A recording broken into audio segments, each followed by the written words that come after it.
Ils ont de l'hydroélectricité, ils en consomment, ils ne savent plus quoi en faire et ils n'ont pas tellement de capacité d'accueillir des nouvelles industries ou d'exporter. La Norvège, le Québec, on est autour de 23-24 000 kWh par habitant et on a le culot de dire qu'il faudrait électrifier et en consommer plus. Comparons-nous au monde, à la Chine, à l'Allemagne. Regardez comment ils consomment. Comparons-nous à Haïti. 37 kWh par année. Et on aurait le culot de dire que nous, il faut qu'on électrifie, qu'on produise encore davantage pour consommer encore davantage d'électricité sans avoir fait le travail de s'assurer que notre consommation est à un niveau raisonnable et essentiel. Simplement un niveau de géographie mondiale, c'est extrêmement délicat de dire jetons-nous dans la construction de nouvelles productions, ne faisons pas de l'efficacité énergétique parce que ça ne marche pas. Si ça ne marche pas, c'est que parce que peut-être qu'on n'a pas fait nos devoirs, peut-être qu'on n'a pas été responsable jusqu'à maintenant, et peut-être que c'est parce qu'on pourrait faire des choses. Alors, rappelons-nous de cette perspective mondiale qu'on est déjà d'énormes consommateurs d'électricité et que nous sommes des très mauvais consommateurs d'électricité. Peut-être qu'il faudra en construire d'autres, puis j'ai rien contre la construction de davantage d'infrastructures de production, mais réfléchissons-y un peu plus, parce que là, jusqu'à maintenant, on ne fait que regarder du côté de la construction et de l'offre, mais pas du côté de la demande. On a très, très peu analysé la demande énergétique. C'est comme si c'était un tabou, en fait, au Québec et au Canada et en Amérique du Nord, de constater notre énorme consommation d'énergie. C'est la raison en fait pour laquelle dans l'état de l'énergie au Québec, M. Fitzgibbon a cité, nous produisons ce graphique-là, mais cherchez ce graphique-là sur le site de Ressources naturelles Canada au niveau canadien ou au niveau québécois, vous n'allez jamais trouver la comparaison de consommation d'énergie par habitant du Québec ou du Canada avec le monde, parce qu'on paraît très mal et on refuse de faire ce constat-là, et je pense que c'est essentiel de le faire. Regardons ailleurs, faisons un petit aparté, regardons l'Allemagne, regardons le plan de décarbonation de l'Allemagne et regardez la consommation d'énergie finale en Allemagne. Il prévoit un déclin de la consommation d'énergie en Allemagne au fil des ans pour arriver à la carboneutralité en 2050.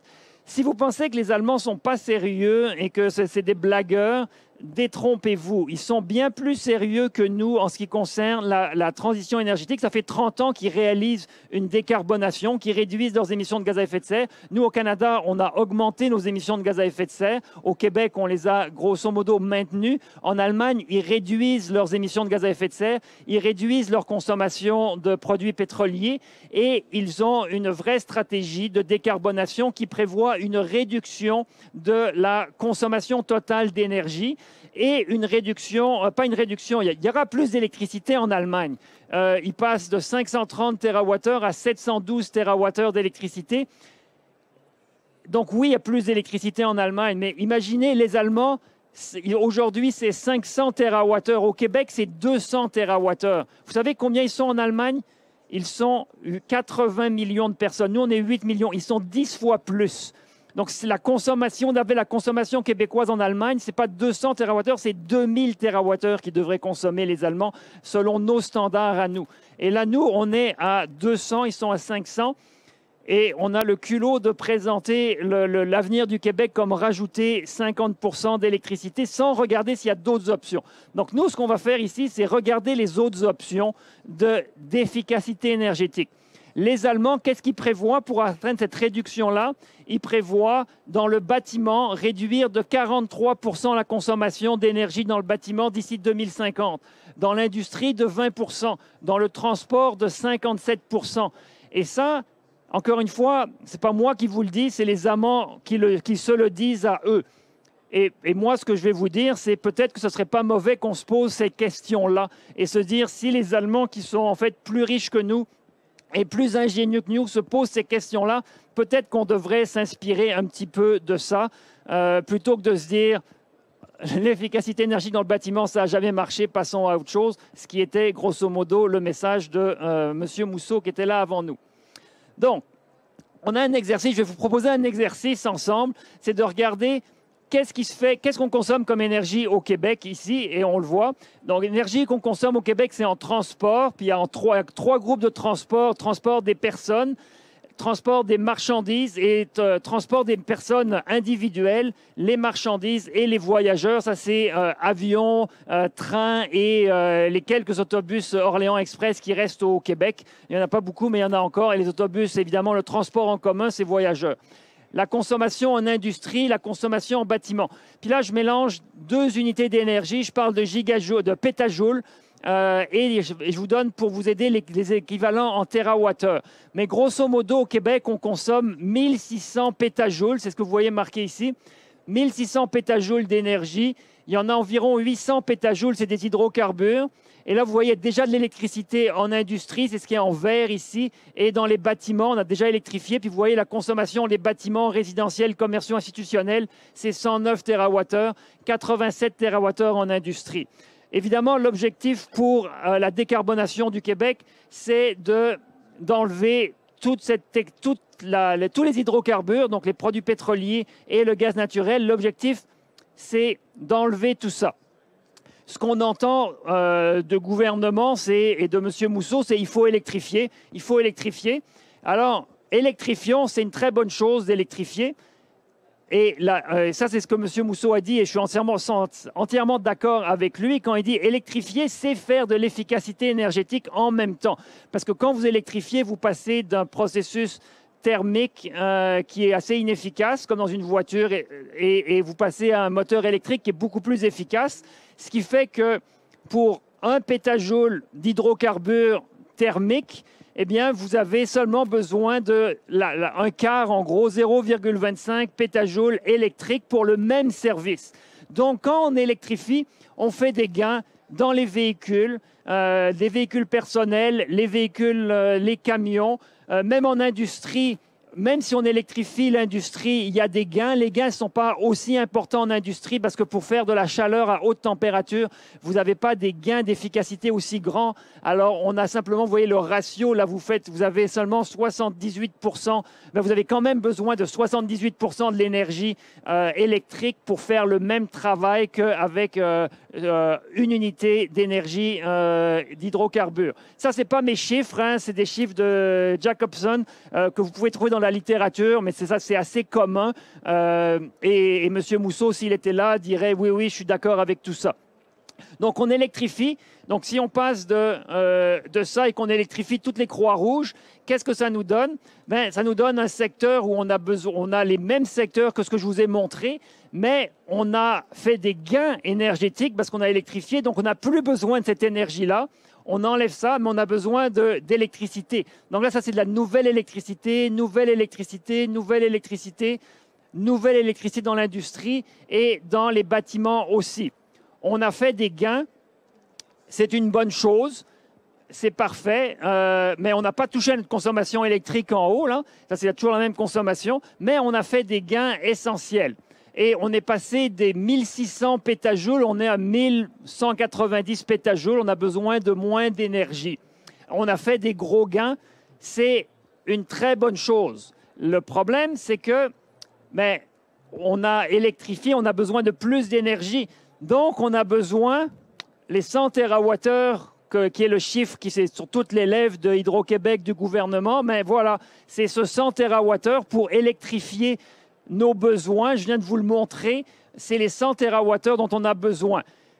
Monsieur Fauteux demandait 100 TWh, ça fait combien qu'est-ce que ça prend pour, en puissance pour les obtenir? Mais si on a des éoliennes qui sont utilisées à 35% du temps, qui est le facteur d'utilisation des éoliennes. En fait, en général, c'est un peu plus bas que ça, mais soyons généreux, donnons 35% de facteur d'utilisation pour les éoliennes. Ça nous demande environ 32 000 mégawatts pour produire ces 100 TWh. Ça, c'est tout 32 000 mégawatts, donc c'est comme pas mal d'éoliennes, de parcs éoliens à construire. Mais là, on a juste parlé d'énergie ici. On n'a pas parlé de puissance parce qu'évidemment, vos éoliennes, elles ne sont pas toujours présentes quand vous avez besoin de l'énergie. Donc, si on regarde en fait pour l'industrie, si on disait juste la consommation industrielle, la puissance industrielle québécoise, c'est 8700 mégawatts. C'est ce que vous voyez ici. Si vous avez besoin des éoliennes, si on voulait juste dire l'industrie québécoise qui a besoin de 8700 mégawatts et pas mal en continu, parce que si vous prenez une aluminerie, elle travaille pas mal tout le temps de la même manière. Donc, le facteur d'utilisation de l'industrie, c'est au-delà de 80%. Donc, c'est presque une demande constante. Et là, si vous avez... Donc, si on prend la consommation industrielle du Québec, qui est 63 TWh, là, ça nous prendrait 22 000 mégawatts d'éoliennes pour répondre à cette demande-là, mais ça ferait juste l'équilibre de l'énergie. Et donc là, comme vous le voyez, quand ils vendent, des fois, il y a trop d'énergie avec les éoliennes, mais souvent, il n'y en a pas assez. Et sur une année, les éoliennes, elles ne répondraient pas à la demande 68% du temps. Donc, ce qu'il nous faudrait, c'est du capacité de stockage. Monsieur Réaume nous l'a dit, on a une capacité de stockage dans nos réservoirs, mais là, on va avoir des limites. Donc, si on rajoute nos 100 TWh et nos 33 000 mégawatts d'éolien, on va arriver un petit peu à bout de nos capacités de stockage. Ça va poser des enjeux. Ce pas des enjeux impossibles à gérer, mais ça va coûter cher de mettre nos éoliennes. Il y a des Québécois qui vont trouver que nos champs, nos parcs éoliens, ils sont peut-être pas les plus beaux. Moi, présentement, je trouve ça beau des éoliennes, mais c'est pas l'avis de tout le monde. Alors, il y aura des défis, des enjeux sociaux, des enjeux de coûts. Il y a évidemment les enjeux de réseau, mettre le réseau à jour. Il y aura des enjeux de stockage. Il y a toute une panoplie d'enjeux à gérer qui sont loin d'être triviaux. Donc, il ne faut pas penser que c'est une stratégie facile, ça. Et c'est pour ça que je vais nous amener de l'autre côté et nous dire, OK, peut-être qu'il faut réfléchir à notre réduction de consommation. Les gains d'efficacité énergétique qui sont réalisables dans différents secteurs sont de cet ordre-là. Pour les véhicules personnels, on peut réduire la demande de 50%. Pas juste en électrifiant, mais en ayant des modes de transport plus intelligents. Et quand je parle de plus intelligent, ce n'est pas de mettre des puces électroniques à l'intérieur pour avoir de l'intelligence artificielle. Quand je dis plus intelligent, c'est simplement qui coûtent moins cher et qui font le même service et qui sont en fait plus simples à gérer que bien des technologies. Donc, on va revenir sur tous ces chiffres-là. Tous les chiffres que vous voyez ici, on va revenir dessus, mais on peut les mettre en question. Moi, ce que je vais vous dire, c'est que j'y crois. Et ça, c'est des chiffres que je considère minimaux. On peut aller au-delà de ça. Et ce n'est pas juste moi qui dis ça. Vous allez voir, je vais vous donner plein de sources qui nous disent que c'est réalisable. Alors, et je vous avais dit, de toute façon, les Allemands, 40% dans le secteur, nous, c'est 40%. En Allemagne, c'était 43% qui voulaient réduire d'ici 2050 dans le secteur du bâtiment. Et ce n'est pas dans les nouveaux bâtiments, c'est dans le parc immobilier complet. Donc, si on refait le même exercice et qu'on réduit ici, donc, en fait, j'ai appliqué ici toutes ces réductions-là. On les applique à notre consommation. Et donc là, on n'a plus besoin d'électrifier. Puis, c'est-à-dire, on électrifie, mais on a réduit la consommation. Ce qui veut dire que dans les bâtiments, on n'utilise plus que 70 TWh. On a fait de l'efficacité énergétique en industrie. Et là, vous voyez, on a réduit la taille de la consommation dans les véhicules, en marchandises, en voyageurs. Ce qui fait qu'au total, on est rendu à 830 pétajoules. On était parti de 1600 pétajoules. En électrifiant sans efficacité énergétique, on était à 1200 pétajoules. Et là, en faisant les efforts d'efficacité énergétique, on est à 800 pétajoules au Québec. Donc, on a réalisé des gains d'efficacité énergétique de l'ordre de 360 pétajoules pour le Québec. Donc, la question est donc, en fait, quand on regarde tout ça ici, qu'on fait la somme de tout ça, eh bien, l'énergie totale requise, une fois qu'on a fait l'électrification et l'efficacité énergétique, l'énergie totale requise, c'est 200 TWh. Et qu'est-ce qu'on produit au Québec? 200 TWh. Donc, on a ici une manière de décarboner le Québec avec l'énergie électrique qu'on a au Québec. Qu'est-ce que ça demande? Ça demande de faire l'efficacité énergétique, de concevoir. Mais c'est des calculs simplistes que j'ai faits là. Je ne dis pas que j'ai le plan idéal, mais grosso modo, ce que je vous dis, c'est qu'on a l'énergie nécessaire aujourd'hui pour décarboner le Québec, électrifier le Québec, si on fait l'efficacité énergétique. Évidemment, la question qui se pose, c'est comment réaliser cette efficacité. Et ma réponse, c'est marqué en petit, c'est le titre, c'est revenir à la base. Revenir à la base, c'est-à-dire revenir aux technologies qu'on connaît très bien, qu'on maîtrise et que malheureusement on a délaissées au fil des ans parce qu'on a sombré dans les monster house, on a sombré dans l'amour des véhicules qui est, soit dit en passant, parfaitement entretenu quand vous marchez dans les corridors ici, les allées du stade olympique. Là, c'est merveilleux, mais ça entretient notre amour du véhicule, mais ça n'entretient pas notre amour de la mobilité durable, par contre. Donc, quelques chiffres pour vous, revenir à la base. Un véhicule automobile moyen dans l'OCDE, donc si c'est la moyenne OCDE, dites-vous qu'au Canada, on consomme plus que ça. Mais ça, c'est 2 mégajoules par passager kilomètre. Donc, vous prenez une personne sur 1 kilomètre dans une voiture automobile, ça consomme 2 pétajoules. Alors, vous allez en voiture électrique, ça peut être pas... Vous faites un gros gain. La voiture électrique, vous voyez, c'est ici 0,67 mégajoules, pardon. Pas des pétajoules, des mégajoules. Mais si vous allez en train, si vous allez à la marche, si vous allez en vélo, mais là, vous voyez que c'est une fraction de la consommation d'énergie.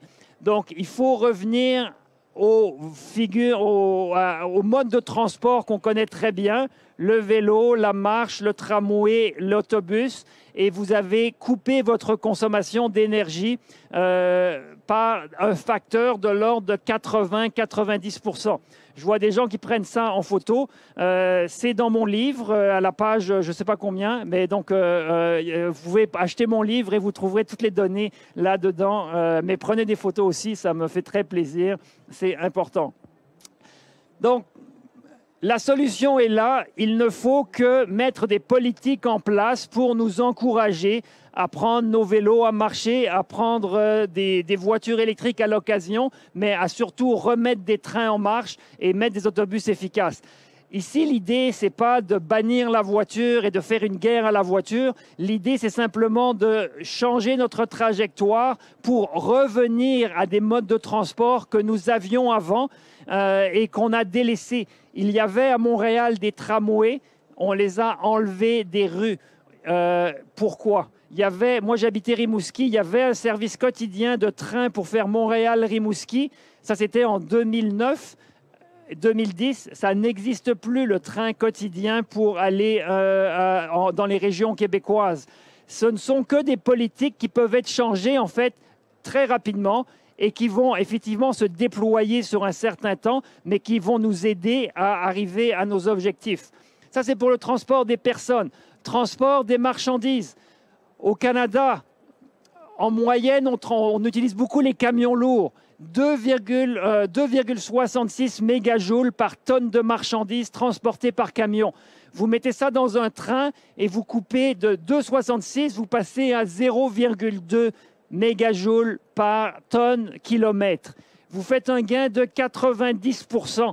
Si vous prenez votre container qui est sur le camion qui va de Toronto à Montréal, vous le mettez dans un train, vous coupez de 90% la consommation d'énergie.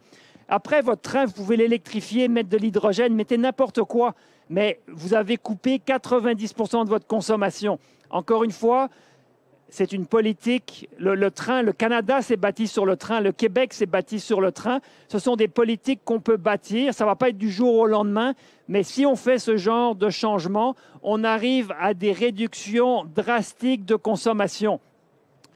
Ceux qui étaient là avec M. Mousseau, le modèle que M. Mousseau vous a présenté, qui regarde toutes les technologies, ce modèle-là ne considère pas le transfert modal du camion au train. Donc, c'est un modèle qui est très bien, mais il faut simplement savoir que ce genre de transfert-là n'est pas modélisé par les modélisations que M. Mousseau utilise ou que le gouvernement utilise. Donc, c'est le genre de gains qui ne sont pas modélisés aujourd'hui. Il faut des politiques pour nous amener vers le train.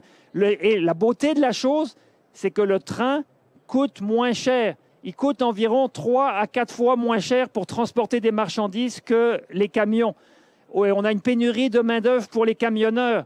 Alors là, on résout un problème de pénurie de main-d'œuvre, on diminue le coût du transport, on diminue le coût de l'énergie. Passons au bâtiment. Non, avant d'aller au bâtiment, je vais vous parler de l'Allemagne encore un petit peu parce que c'est un peu catastrophique. Les camions allemands, en l'an 2000, un camion allemand, il transportait 4,5 tonnes de marchandises par camion. Au Canada, on était à 3 tonnes de marchandises par camion. Et de 2000 à 2020, les camions sont de plus en plus vides au Canada. Donc, on était à 3 tonnes. On est passé à 2,5 tonnes en 2019. Les camions canadiens ont de moins en moins de marchandises dans les camions, alors que vous voyez en Allemagne, ils augmentent la charge des camions. Donc, même les camions en Allemagne, ils sont plus chargés, plus d'efficacité énergétique. Donc, même si vous voulez rester dans des camions, parce que si vous adorez les camions puis vous n'aimez pas les trains pour X raisons, de grâce, mettez en place des politiques pour nous faire sortir du rouge et de l'inefficacité énergétique. Tout ça, c'est simplement de la gestion, c'est de l'optimisation. Donc, même si vous dites Pinot avec son train, il est imbécile, laissez-le avec son train, et restons dans les camions, mais on peut faire beaucoup mieux avec nos camions au Canada que ce qu'on fait aujourd'hui. Et en fait, ça se dégrade. Il y a des gens qui disent on est en transition énergétique. On n'est pas en transition énergétique, on est en enfermement énergétique, on est en dégradation énergétique. On fait les choses de moins en moins bien, malheureusement, avec les politiques actuelles. C'est pour ça qu'il faut changer nos approches. Dans les bâtiments, le code du bâtiment s'améliore, c'est une bonne chose. Et là, vous voyez les améliorations drastiques. Là. Un bâtiment qui était construit avant 1946, il consomme 250 kWh par mètre carré pour le chauffage. Puis là, vous voyez l'amélioration au fil du temps.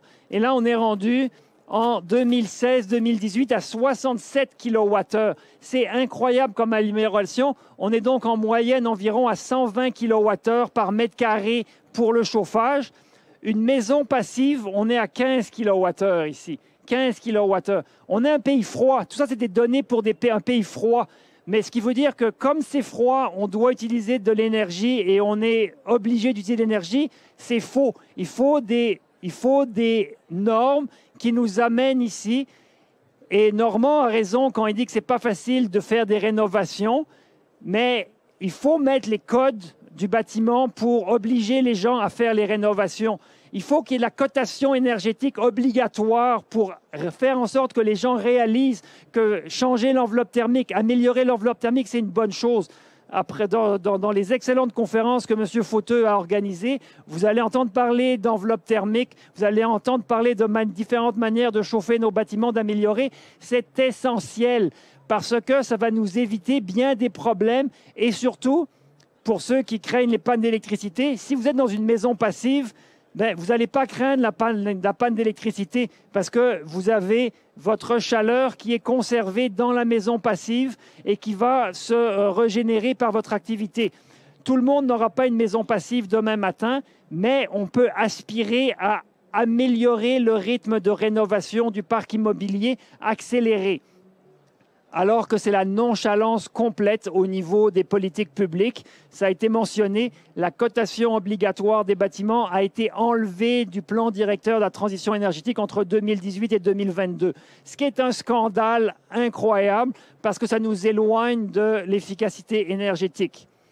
Et là, vous allez me dire, bon, qui parle de ça? C'est Pierre Olivier. Lui, il est professeur à l'université dans sa tour d'ivoire. C'est facile de dire des choses comme ça. La réalité, c'est que ce n'est pas juste moi qui vous dis ça. Et donc, contrairement à Normand Mousseau, qui vous a juste cité les études de son propre organisme, le GIEC, qui est assez international, qu'est-ce qu'il parle? Il parle de réduction. Et donc, ici, c'est des gaz à effet de serre, mais il parle de 3 niveaux de réduction. Il y a en gros des facteurs socio-culturels. Il faut changer notre culture de surconsommation. Il y a des infrastructures à changer, surtout pour le transport. Il faut mettre en place des infrastructures et il y a évidemment des technologies à mettre en place. Mais c'est pas le comportement individuel qui est la solution à tout. Il y a des technologies à mettre en place, il y a des infrastructures à mettre en place et il y a des comportements à modifier. Et les trois sont nécessaires. En alimentation, c'est beaucoup des comportements. C'est manger moins de viande. Monsieur Fitzgibbon y a fait allusion. En industrie, c'est beaucoup des technologies. En transport, c'est beaucoup des infrastructures et des technologies, donc électrification, mais aussi des technologies de transport en commun, le train et d'autres. Et évidemment, la bicyclette qui pourrait passer dans les comportements et qui pourrait être plus. Dans les bâtiments, il y a des technologies, notamment, mais dans les technologies, il y a les thermopompes, mais aussi les enveloppes thermiques qui sont à la fois dans les infrastructures et dans les technologies. Mais c'est trois grands éléments qu'il faut mettre en place. Ça, c'est le GIEC qui en parle. Normand Mousseau, il ne vous en a pas parlé, je ne sais pas pourquoi, mais Normand, c'est quelqu'un d'extrêmement intelligent et qui dit plein de choses intéressantes. Malheureusement, avec les choses intéressantes, des fois, il dit des choses plus douteuses. Mais si vous lisez son chapitre dans l'État du Québec de cette année que l'Institut du Nouveau Monde publie, Normand Mousseau dit qu'il faut modifier substantiellement les habitudes des citoyens et des entreprises. Est-ce qu'il nous l'a dit tout à l'heure? Non, mais il l'a écrit, ça c'est lui qui l'a écrit. Hein. C'est une citation de Normand Mousseau. Les mesures structurantes doivent être élaborées, déployées de manière large pour pérenniser les changements de comportement. Et alors, Normand est avec nous là-dedans. Il faut changer les comportements. Une manière de les changer, c'est à travers les tarifs. Et donc, c'est pas ce qu'il nous a dit tout à l'heure, mais bon, tout le monde a des paradoxes internes à gérer. Le ministère du Transport québécois. Le ministère du Transport québécois nous dit ça. On a une politique de mobilité durable. La politique de mobilité durable nous dit de réduire, de transférer vers des modes de transport moins énergivores et enfin d'améliorer les véhicules. L'amélioration des véhicules, c'est mettre un véhicule électrique. Mais transférer, c'est transférer vers le vélo, transférer vers le train. Et réduire les besoins de déplacement, c'est justement avoir des villes mieux conçues pour pouvoir marcher à l'école, marcher au travail, marcher à l'épicerie, pas avoir besoin de prendre sa voiture ou même son vélo parce que c'est disponible. Et là, vous réduisez les besoins en mobilité. Donc ça, c'est ça. Ça, c'est la politique de mobilité durable du gouvernement du Québec. Malheureusement, cette politique de mobilité durable, elle est prise, elle prend dans mon livre et on la met par terre, la politique de mobilité durable, et on ne la regarde pas, on ne la suit pas. Donc, on a une très bonne politique de mobilité durable au Québec. C'est simplement qu'elle est tassée en dessous des meubles et on ne la regarde pas, on n'en fait rien du tout. Donc, c'est pour dire on a des très bonnes choses au Québec. Et ça, c'est pas encore une fois, c'est pas moi qui nous le dis, c'est la politique de mobilité durable. Évidemment, les Allemands, ils parlent aussi de ça. Pas les Allemands, les Californiens. Je vous ai assez parlé des Allemands. Les Californiens le disent ici, réduire les GES en Californie. Le premier, c'est l'efficacité énergétique. Et vous avez l'Agence internationale de l'énergie. La plus importante source de réduction de la consommation d'énergie, c'est ce que vous voyez en jaune, c'est l'efficacité. Et vous avez aussi l'électrification. Et en bleu, c'est l'électrification. Donc, pour le transport, l'électrification des transports va nous amener des gains. Eux, donc, ils sont quand même plus conservateurs que moi et que les Allemands en transport. Donc, ils ne mettent pas trop d'efficacité énergétique en transport, mais ils en mettent. Dans les bâtiments, vous voyez, il y a une réduction de la consommation d'énergie. Donc, c'est quand même des acteurs, le GIEC, l'Agence internationale de l'énergie, le ministère des Transports du Québec, des Californiens, ils nous disent tous que l'efficacité est au centre de notre plan de décarbonation. Qui ne le dit pas? Donsky et Esmia, dans l'étude qu'ils ont fait pour le ministère de l'Environnement, eh bien, ils prévoient en haut, regardez, ils prévoient la même quantité d'énergie en 2016 et en 2050, 1600 pétajoules pour le Québec. Donc, les Allemands, ils prévoient consommer moins d'énergie. Le GIEC dit qu'il faut consommer moins d'énergie. Et nous, la firme Esmia et Donsky disent qu'il faut consommer la même quantité d'énergie. On ne doit pas réduire notre consommation. C'est un petit peu dissonant. Et ils nous disent, évidemment, il faut faire plus d'électricité. C'est une manière de faire, ce n'est pas forcément la bonne manière de faire. Donc, c'est ma conclusion. On a le choix. On a le choix. Soit on se consolide dans le trio de tête des consommateurs d'électricité sur Terre et on passe d'environ 23 000 kWh par personne à plus de 30 000 kWh par personne par année. Donc ça, c'est le plan Donsky, ESMIA, gouvernement du Québec. Ou alors, à l'autre extrême, on fait de l'efficacité énergétique. On consomme la même quantité d'électricité que maintenant, mais on fait l'efficacité énergétique. Évidemment, entre les deux, tout est possible. On n'est pas obligé de faire cet extrême-là, on n'est pas obligé de faire cet extrême-là. Mais aujourd'hui, on ne parle que de la solution 1. On ne parle juste que de ça. On ne parle pas de ce que je viens de vous parler, alors qu'à l'échelle internationale, les gens qui regardent vraiment, qui font les analyses de décarbonation, ils disent tous il faut faire de l'efficacité énergétique, il faut réduire, c'est faisable. Vous pouvez aller prendre plus d'informations dans l'état de l'énergie au Québec. Vous pouvez aussi trouver plus d'informations dans mon livre. J'ai quelques exemplaires avec moi, j'en ai 6. Jetez-le pas par terre. Mais comme je l'ai jeté par terre, je vous fais un prix de 20 $. J'en ai 6 exemplaires.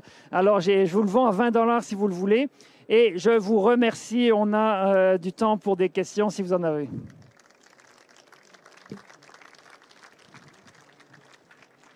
Merci beaucoup, Pierre-Olivier. Bonjour. Merci beaucoup. Moi, ça fait 35 ans que j'écris sur l'efficacité énergétique. Et à l'époque, Amory Lovins, un physicien du Rocky Mountain Institute, disait c'est pas vrai que la courbe de la consommation va toujours continuer à monter parce que les technologies vont être de plus en plus efficaces. Mais ces technologies-là, moi, j'ai commencé à écrire en 89, on les connaît depuis toujours, mais on ne les utilise pas. Et cohabitation, c'est drôle parce que c'est l'Institut Trottier qui finance Normand Mousseau. Et j'ai trouvé très bien. J'ai quand même compris que Normand disait que l'urgence, c'est décarboner.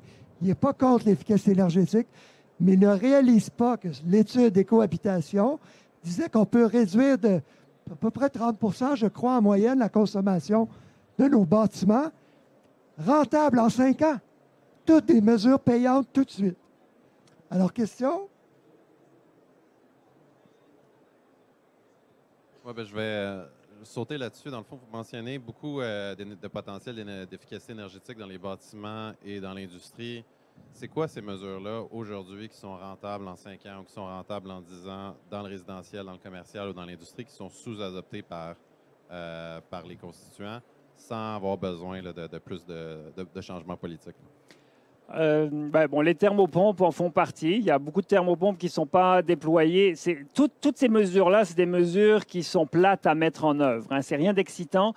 Faire des rénaux à la maison, installer une thermopompe, il n'y a rien d'excitant. Donc, ça explique en grande partie pourquoi on ne le fait pas. Ce n'est pas excitant. La facture d'électricité, même si on adore se plaindre du prix de l'électricité, les gains à court terme ne sont pas si immenses que ça. Et les gens sont souvent axés sur le court terme. On a envie de regarder la voix à la télé, on a envie de faire plein de choses, on n'a pas envie de planifier ça. Donc, pour plein de raisons, on ne le fait pas. Quand on a des tarifs qui sont bas d'électricité, la motivation financière, elle est encore moindre pour faire ça.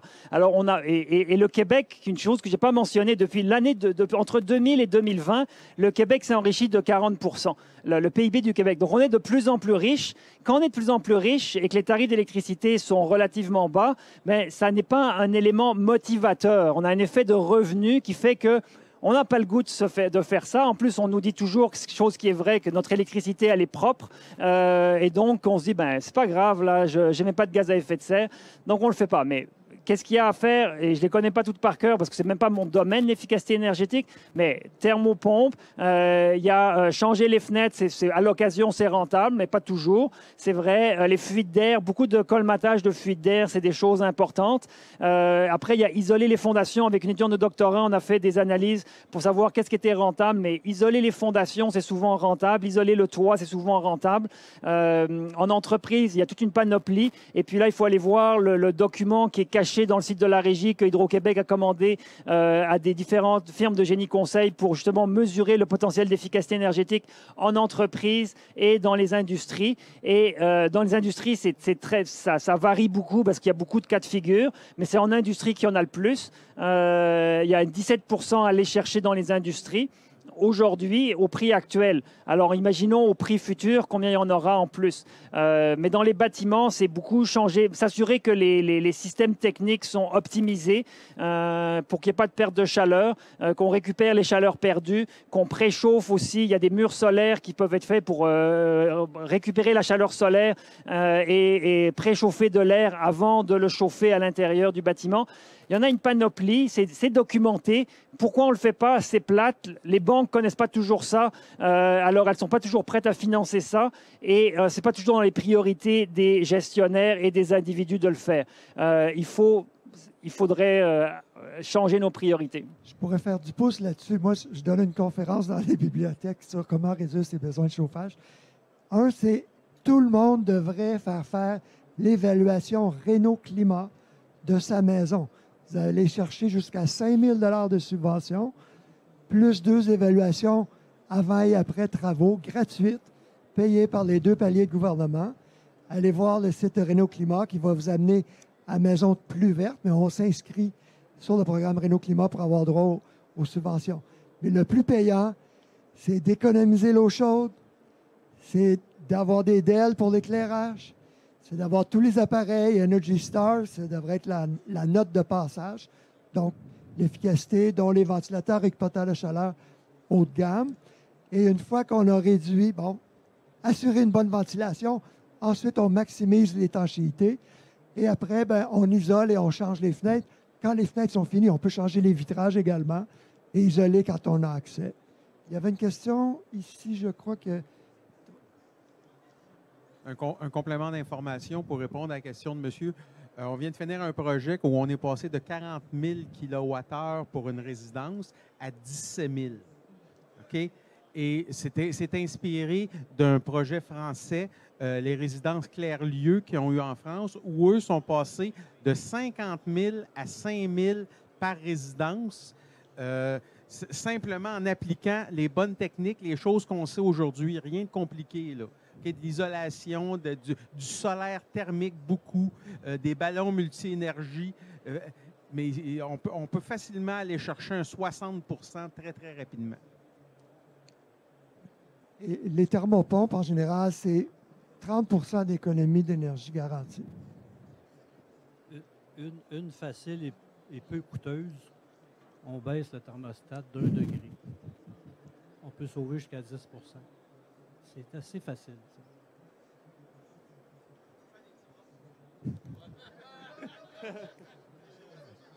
Excellente présentation. Une question. On voit certaines divergences d'opinion, certaines convergences d'opinion avec les présentations précédentes. Mais un point que j'aimerais savoir, selon vous, pourquoi est-ce qu'au Québec et en Amérique du Nord, on a tant de difficultés à aller regarder ce qui se fait en Europe et dire, ils font ça, pourquoi est-ce qu'on ne pourrait pas l'amener ici? Parce que là, ce que vous présentez, par exemple, l'Allemagne qui dit on va être capable de décarboner, de remplir nos besoins en diminuant notre consommation d'énergie. Pourquoi est-ce qu'ici, on part de la prémisse que ça doit obligatoirement augmenter? Oui. Et pourquoi est-ce que justement, c'est difficile de dire on va s'inspirer de ce qui se fait ailleurs? Le contexte est très différent. On a des grands espaces et les grands espaces et l'abondance de ressources naturelles nous font baigner dans cette abondance-là. Donc, on n'a pas en Europe, ils ont beaucoup de contraintes sur les approvisionnements énergétiques. Ils payent plus cher et il y a les contraintes géopolitiques. Nous, on n'a pas peur que les Russes débarquent ou nous coupent le gaz. On a le gaz et on paye pas cher. Et donc, ça a créé une culture d'abondance et on a l'impression que tout est là. Pourquoi s'en priver? Et c'est très difficile de se mettre dans le contexte de non, c'est nécessaire de se priver. Et j'ai pas de baguette magique là. C'est ça qui fait en sorte qu'on n'aime pas les taxes, qu'on n'aime pas payer de l'impôt. On a l'impression qu'on a notre liberté individuelle qui est acquise et qui est éternelle et qu'on n'a pas besoin d'avoir des politiques publiques plus fortes. Malheureusement, on en aurait besoin pour préserver notre liberté. Mais c'est culturel et c'est lié à la géographie. Et c'est pas facile. C'est le plus gros défi, c'est le changement culturel, je dirais.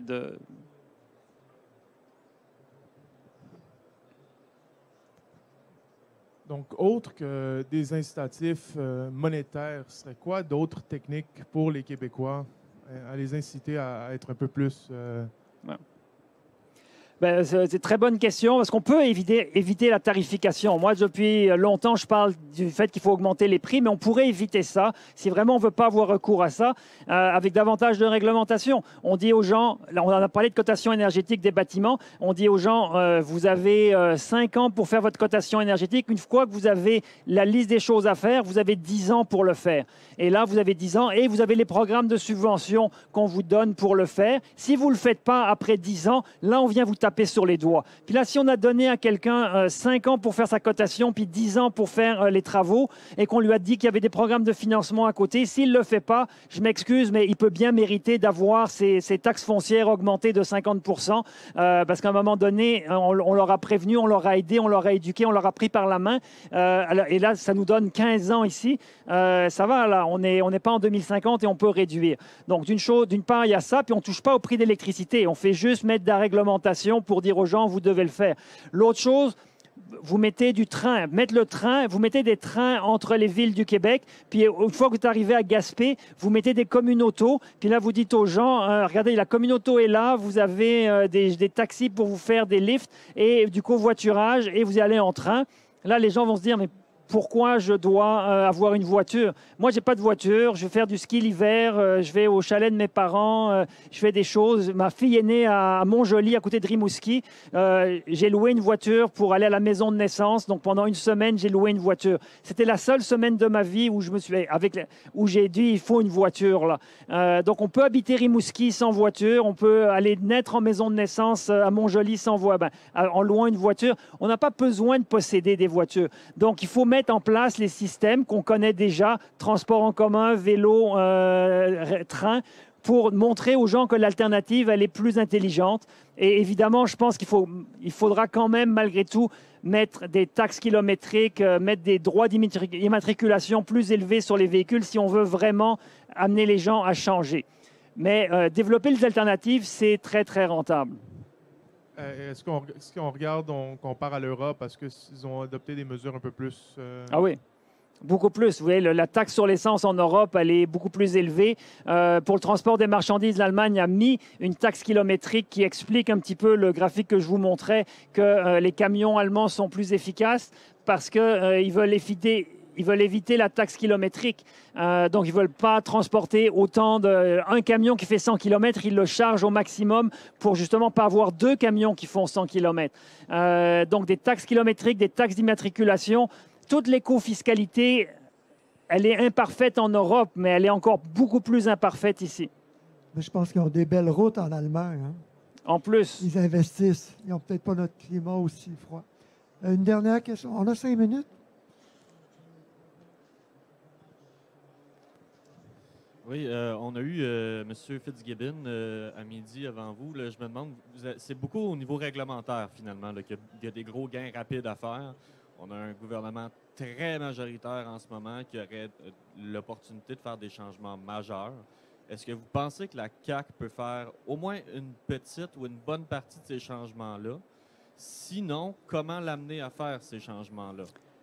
Bonne question. Moi, je suis modérément optimiste. Après, M. Fitzgibbon l'a mentionné, j'ai eu la possibilité de passer 1 heure avec lui et des collègues. Et 1 heure où on a discuté de façon très positive. Ce que j'ai entendu ce matin, c'est qu'il était quasiment d'accord avec tout ce que Christine Beaulieu disait.